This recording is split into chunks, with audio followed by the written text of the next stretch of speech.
सुप्रभात दोस्तों। प्रभात हिंदी क्लासेस में आप सभी का हार्दिक स्वागत है। आज हम भाषा पर चर्चा करने वाले हैं। ठीक है, भाषा पर।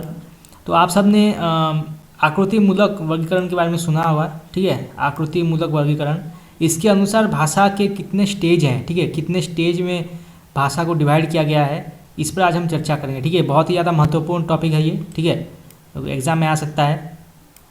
तो भाषा को जो है पहले दो भागों में विभक्त किया गया है। ठीक है, तो पहला आता है अयोगात्मक। ठीक है, अयोगात्मक, अयोगात्मक। अभी दूसरे नंबर पे आता है योगात्मक। ठीक है, योगात्मक। तो ये दो भाग हैं भाषा के। ठीक है, अयोगात्मक और दूसरा है योगात्मक। ठीक है, तो फिर योगात्मक को तीन भागों में विभक्त किया गया है। ठीक है, तीन भागों में विभक्त किया गया है। पहले नंबर पर आता है अश्लिष्ट। ठीक है, अश्लिष्ट आता है। दूसरे नंबर पर आता है श्लिष्ट। ठीक है, श्लिष्ट। और तीसरे नंबर पर आता है प्रश्लिष्ट। ठीक है, प्रश्लिष्ट। तो अलिष्ट, श्लिष्ट, श्लिष्ट, फिर आता है प्रश्लिष्ट। ठीक है, ये तीन भाग हैं योगात्मक के। ठीक है, योगात्मक के तीन भाग हैं। तो अश्लिष्ट के चार भाग हैं। ठीक है, चार भागों में उन्हें विभक्त किया गया है। दूसरे नंबर, पहले नंबर पर आता है पूर्व योगात्मक। ठीक है, पूर्व योगात्मक, याद रखिएगा, नाम बहुत ज़्यादा इंपॉर्टेंट है। आ जाता है कि पूर्व योगात्मक किस वर्गीकरण के अंतर्गत आता है, तो इसका आंसर होगा अश्लिष्ट। ठीक है, अश्लिष्ट के अंतर्गत आता है पूर्व योगात्मक। ठीक है, ठीक है। तो दूसरे नंबर पर आता है मध्य योगात्मक। ठीक है, मध्य योगात्मक फिर आता है दूसरे नंबर पर। तीसरे नंबर पर आता है अंत योगात्मक। ठीक है, अंत योगात्मक तीसरे नंबर पर। और फिर चौथे नंबर पर एंड में आता है पूर्वांत योगात्मक। ठीक है, ये सारे नाम आप याद रखिएगा, पूर्वांत योगात्मक। ठीक है, ये सारे जो हैं, ये चार के चार, ये सारे अश्लिष्ट में आते हैं। ठीक है, अश्लिष्ट के पार्ट में आते हैं। ठीक है, फिर तीसरे पे आते हैं, दूसरे नंबर पे आते हैं, वो दूसरा है श्लिष्ट। ठीक है, श्लिष्ट। श्लिष्ट के अंतर्गत इसको भी दो भागों में विभक्त किया गया है। ठीक है, श्लिष्ट को भी दो भागों में विभक्त किया गया है। पहला है अंतर्मुखी। ठीक है, अंतर्मुखी। अंतर्मुखी के दो भाग हैं। ठीक है, अंतर्मुखी में भी दो भाग डिवाइड किए गए हैं।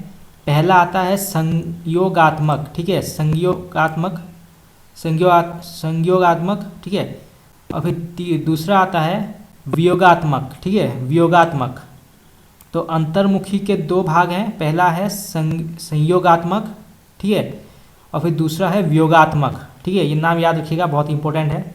ये दोनों अंतर्मुखी के अंतर्गत आते हैं। ठीक है, फिर दूसरे नंबर पर आता है बहिर्मुखी। ठीक है, बहिर्मुखी, इसके भी दो भाग हैं। पहला, इसके भी दो भाग हैं, जैसे संयोगात्मक बहिर्मुखी और फिर वियोगात्मक बहिर्मुखी। ठीक है,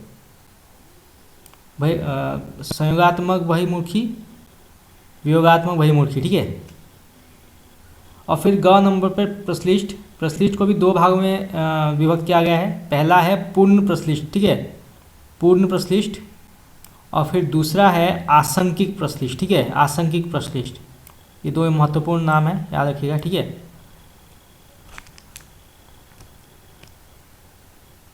तो जितने भी वर्गीकरण दिए गए हैं, जितने भी ये सारे नाम हैं, उन सब की विशेषताएं बहुत सारे हैं। ठीक है, इन सब की विशेषताएं, इन सब की विशेषताओं पर चर्चा करते हैं। ठीक है, तो जो पहले नंबर पर आता है वो है अयोगात्मक। ठीक है, अयोगात्मक जो है वो एकाक्षर, निरवयव या स्थान प्रधान भाषा। ठीक है, तो अयोगात्मक जो है वो स्थान प्रधान भाषा है। ठीक है, वो एकाक्षर है। ठीक है, वो एकाक्षर है या निरवयव है। ठीक है, जिसका अर्थ है, जिसका एक ही अर्थ है स्थान प्रधान भाषा। ठीक है, इसमें प्रकृति और प्रत्यय या अर्थ तत्व और संबंध तत्वों का संयोग नहीं होता। ये स्वतंत्र शब्दात्मक भाषा है। ठीक है, कौन स्वतंत्र शब्दात्मक भाषा है? अयोगात्मक। ठीक है, अयोगात्मक। इसमें प्रकृति और प्रत्यय, ठीक है, प्रकृति और प्रत्यय या अर्थ तत्व और संबंध तत्व, ठीक है, ये नाम याद रखिएगा, का संयोग नहीं होता। ठीक है, तो इसमें जो है अयोगात्मक जो है उसमें प्रकृति और प्रत्यय या फिर अर्थ तत्व और संबंध तत्व, ठीक है, इनका संयोग नहीं होता, ठीक है, योगात्मक में। दूसरे नंबर पर आता है योगात्मक, ठीक है। योगात्मक इसमें प्रकृति और प्रत्यय या अर्थ तत्व और संबंध तत्वों का संयोग होता है, ठीक है। तो योगात्मक जो है इसमें प्रकृति तत्व और प्रत्यय, ठीक है, या जिसे अर्थ तत्व और संबंध तत्व कहते हैं, उसका संयोग होता है, ठीक है। तो अयोगात्मक में संबंध नहीं होता, योगात्मक में संबंध होता है, ठीक है। तो ऐसे आप याद कर सकते हैं, ये वर्ड याद रखिए, ठीक है, प्रकृति और प्रत्यय, अर्थ तत्व और संबंध तत्व, ठीक है। योगात्मक में इसका संयोग नहीं होता, इनके संयोग नहीं होते, परंतु योगात्मक भाषा में इसके संयोग होते हैं, ठीक है। अश्लिष्ट, ठीक है, अश्लिष्ट फिर आता है। अश्लिष्ट का अर्थ है ये प्रत्यय प्रधान भाषा है, ठीक है। अश्लिष्ट जो है ये प्रत्यय प्रधान भाषा है, ठीक है, जैसे तुर्की, ठीक है, तुर्की भाषा जो है वो अश्लिष्ट है, ठीक है, याद रखिएगा, बहुत इंपॉर्टेंट क्वेश्चन है ये। आ जाता है कि तुर्की कौन सा भाषा है, तो वो अश्लिष्ट, ठीक है, अश्लिष्ट भाषा है। पूर्व योगात्मक इसमें प्रत्यय प्रकृति के पूर्व लगता है, ठीक है। तो पूर्व योगात्मक की खासियत क्या है, इसमें प्रत्यय जो है वो प्रकृति के पूर्व में लगता है, ठीक है, याद रखिएगा, बहुत इंपॉर्टेंट लाइन है ये। जैसे जुलू, ठीक है, जुलू। मध्य योगात्मक, ठीक है, मध्य योगात्मक इसमें प्रत्यय प्रकृति के बीच में लगता है, ठीक है, इसमें प्रत्यय जो है वो प्रकृति के बीच में लगता है। कौन सी भाषा है, मध्य योगात्मक, ठीक है। मध्य योगात्मक जो है वो प्रत्यय प्रकृति के बीच में लगता है, ठीक है। जैसे संथाली भाषा, ठीक है, ये सारे एग्जाम्पल आप याद रखिएगा, ये सारे जो लैंग्वेज हैं, ये सारे जो भाषा हैं, इसे याद रखिएगा कि मध्य योगात्मक से जुड़ी भाषा कौन सी है, तो वो है संथाली, ठीक है, संथाली भाषा, याद रखिएगा, बहुत इंपॉर्टेंट क्वेश्चन आ सकता है इसमें। तो मध्य योगात्मक में प्रत्यय प्रकृति के बीच में आता है, ठीक है। अंत योगात्मक, फिर तीसरे नंबर आता है अंत योगात्मक। तो अंत योगात्मक में प्रत्यय प्रकृति के अंत में जोड़ा जाता है, ठीक है। तो अंत योगात्मक में प्रत्यय जो है वो प्रकृति के अंत में जोड़ा जाता है, ठीक है। जैसे मध्य योगात्मक में प्रत्यय प्रकृति के बीच में जोड़ा जाता है, परंतु अंत योगात्मक में प्रत्यय प्रकृति के अंत में जोड़ा जाता है, ठीक है। तो ये इस भाषा से समझ कन्नड़ भाषा है, ठीक है। कन्नड़ भाषा जो है वो अंत योगात्मक है, ठीक है, याद रखिएगा ये भी कि कन्नड़ भाषा अंत योगात्मक के से जुड़ा हुआ है, ठीक है। फिर आता है पूर्वांत योगात्मक, ठीक है, चौथे नंबर पर आता है पूर्वांत योगात्मक। इसमें प्रत्यय प्रकृति के पूर्व अंत में जोड़ते हैं, ठीक है। तो पूर्वांत योगात्मक में प्रत्यय जो है वो प्रकृति के पूर्व व अंत, ठीक है, में जुड़ता है, ठीक है। और इससे जुड़ी भाषा जो है मफोर है, ठीक है, मफोर भाषा। हाँ, मैं योगात्मक के बारे में बताना भूल गया था। तो जो योगात्मक भाषा से जुड़ी भाषाएं हैं वो है चीनी, ठीक है, चीनी भाषा जो है वो अयोगात्मक भाषा से जुड़ी हुई है। फिर आता है तिब्बती भाषा, ठीक है, तिब्बती भाषा भी अयोगात्मक भाषा है, ठीक है। बर्मी, ठीक है, बर्मी भाषा। और फिर अंत में सुदामी, ठीक है, सुदामी भाषा जो है वो भी अयोगात्मक भाषा है, ठीक है।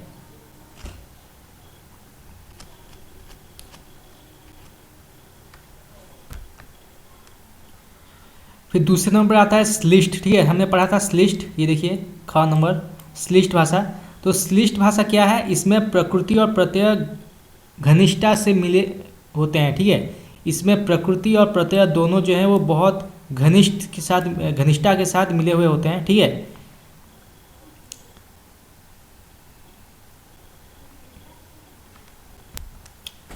तो श्लिष्ट में अंतर्मुखी आता है, ठीक है। अंतर्मुखी क्या है, इसमें प्रकृति व प्रत्यय बीच में घुल मिल जाते हैं, ठीक है। तो अंतर्मुखी भाषा में प्रकृति और प्रत्यय, ठीक है, प्रकृति और प्रत्यय जो वो बीच में घुल मिल जाते हैं, ठीक है। उसके बाद संयोगात्मक, ठीक है, अंतर्मुखी को दो भागों में डिवाइड किया गया, जैसे हमने आपको पहले बताया, ठीक है, संयोगात्मक वियोगात्मक। तो अंतर्मुखी संयोगात्मक जो है वो इसमें अलग से प्रत्यय नहीं लगाया जाता, ठीक है। तो अंतर्मुखी संयोगात्मक में जो है इसमें अलग से प्रत्यय नहीं लगाया जाता, जैसे अरबी भाषा, ठीक है, अरबी भाषा में जो है अलग से प्रत्यय नहीं लगाया जाता। फिर दूसरे नंबर आता है वियोगात्मक, ठीक है, अंतर्मुखी वियोगात्मक, इसमें अलग से प्रत्यय लगाया जाता है, ठीक है, इसमें लगाया जाता है जैसे हिब्रू भाषा, ठीक है, हिब्रू भाषा में अलग से प्रत्यय लगाया जाता है, ठीक है। ये कौन से भाषा के अंतर्गत आता है? वियोगात्मक, ठीक है, यहाँ नाम याद रखिएगा, वियोगात्मक। अंतर्मुखी, ठीक है, अंतर्मुखी वियोगात्मक के अंतर्गत आता है हिब्रू भाषा, ठीक है। फिर दूसरे नंबर आता है वही मूर्खी, ठीक है, वही मूर्खी इसमें प्रत्यय प्रकृति के अंत में या बाद में लगते हैं, ठीक है। तो वही मूर्खी भाषा में जो है प्रत्यय प्रकृति के अंत में लगता है, अंत में या बाद में लगते हैं, ठीक है। तो बहिर्मुखी भाषा को भी दो भागों में डिवाइड किया गया है, ठीक है, संयोगात्मक और वियोगात्मक। संयोगात्मक बहिर्मुखी कहते हैं और फिर वियोगात्मक बहिर्मुखी कहते हैं, ठीक है। तो संयोगात्मक में इसमें प्रत्यय प्रकृति के साथ जोड़ा होता है, ठीक है। तो संयोगात्मक बहिर्मुखी में प्रत्यय प्रकृति के साथ जुड़ा होता है, ठीक है। तो इसमें संस्कृत भाषा आता है, ठीक है, संस्कृत भाषा आता है इसमें। और फिर दूसरा नंबर है वियोगात्मक, ठीक है, वियोगात्मक, इसमें प्रत्यय प्रकृति से अलग लगाया जाता है, ठीक है, इसमें प्रत्यय प्रकृति से अलग लगाया जाता है। इसके अंतर्गत जो भाषाएं आती हैं वो है हिंदी, ठीक है, हिंदी, अंग्रेजी और बांग्ला, ठीक है। तो इसमें जो प्रकृति प्रत्यय से अलग लगाया जाता है वो है वियोगात्मक, ठीक है, वियोगात्मक बहिर्मुखी, ठीक है, नाम याद रखिएगा या कन्फ्यूज मत हो जाए कि वियोगात्मक अंतर्मुखी नहीं है, वियोगात्मक वही मूर्खी है, ठीक है, ये भी संयोगात्मक वही मूर्खी है, ठीक है, ये भी संयोगात्मक अंतर्मुखी है, ठीक है, संयोगात्मक अंतर्मुखी। और फिर ये वियोगात्मक अंतर्मुखी है, ठीक है, इस नाम में कंफ्यूज मत होइएगा, भाषा सा याद कर लीजिए, ठीक है, कौन से वर्ग में कौन सी भाषाएं आती हैं, ठीक है। फिर तीसरे नंबर पर एंड में आता है प्रलिष्ट भाषा, ठीक है, प्रलिष्ट भाषा ये समास प्रधान भाषा है, ठीक है, प्रलिष्ट भाषा जो है वो समास प्रधान भाषा है, याद रखिएगा, बहुत इंपॉर्टेंट क्वेश्चन आ सकता है इसमें से कि प्रलिष्ट भाषा कौन सी प्रधान भाषा है, तो वह समास, ठीक है, समास प्रधान भाषा है। तो प्रलिष्ट को भी दो भागों में विभक्त किया गया है, पूर्ण प्रलिष्ट, ठीक है, हमने पढ़ा था पूर्ण प्रलिष्ट, और फिर दूसरे नंबर पर आता है आसंकिक, ठीक है, इसमें गलती हुई है, आसंकिक प्रलिष्ट, ठीक है, आसंकिक प्रलिष्ट। तो पूर्ण प्रलिष्ट क्या है? ये पूर्ण समास प्रधान भाषा है, ठीक है। तो पूर्ण प्रलिष्ट जो है वो पूर्ण समास प्रधान भाषा के रूप में माना जाता है। तो इसके अंतर्गत आता है चेरोफी, ठीक है, चेरोफी आता है पूर्ण प्रलिष्ट के अंतर्गत। और फिर आसंकिक प्रलिष्ट पे आते हैं। इसका अर्थ क्या है? ये असंतः समास प्रधान भाषा है, ठीक है, ये असंतः समास प्रधान भाषा। इसके अंतर्गत आता है बास्क, ठीक है, बास्क आता है इसके अंतर्गत। तो दोस्तों आज के लिए इतना ही। मैं आपको फिर बोल दूं कि मैं इस रविवार को, इस संडे को मैं 100 MCQs ला रहा हूँ। मैंने पिछले रविवार को भी मैं 100 MCQs ला चुका हूँ। अगर आपने देखा नहीं है तो आप देख लीजिए मेरे चैनल पर। मैं 100 MCQs लाने वाला हूँ, ठीक है, हिंदी साहित्य से जुड़ी। और जब हिंदी साहित्य समाप्त हो जाएगा उसके बाद मैं भाषा, पाश्चात्य काव्यशास्त्र, भारतीय काव्यशास्त्र, उसके अलावा ग्रामर, ठीक है, इन सब से जुड़ी MCQs भी लाऊंगा, ठीक है। तो आप सब देखते रहिएगा, बहुत ही महत्वपूर्ण 100 प्रश्नोत्तरी होंगे हिंदी साहित्य से जुड़ा, ठीक है। तो आप लोगों को जुड़े रहना है। दोस्तों कल एक नए अध्याय की शुरुआत करेंगे हिंदी साहित्य का, ठीक है। तो आज के लिए इतना ही, बहुत बहुत धन्यवाद।